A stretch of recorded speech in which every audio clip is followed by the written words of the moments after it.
ধনী এবং গরিবের মধ্যে পার্থক্য কি এই ভিডিওটা দেখলে বুঝে যাবে।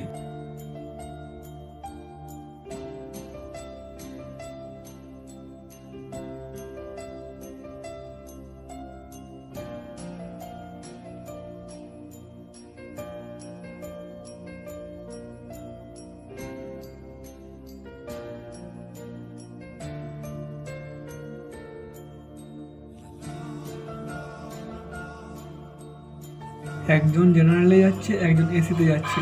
কিছু মানুষ লাইনে দাঁড়িয়ে পুজো দিচ্ছে এবং আরেকজন লাইনে না দাঁড়িয়ে পুজো দিচ্ছে। একজন সরকারি হাসপাতালে রয়েছে এবং আরেকজন প্রাইভেট হাসপাতালে রয়েছে। একজন বাসে যাচ্ছে, একজন কারে যাচ্ছে। কিছু ছেলে সরকারি স্কুলে পড়ছে, কিছু ছেলে প্রাইভেট স্কুলে পড়ছে। একজনের কাছে ঘর আছে আর একজনের কাছে ঘর নেই, কারণ এর কাছে টাকা নেই, এরা গরিব। তাই জীবনে টাকা কামানোটা খুব দরকার। ধনী এবং গরিবের মধ্যে এটাই পার্থক্য। এই জন্য পয়সা কামাও।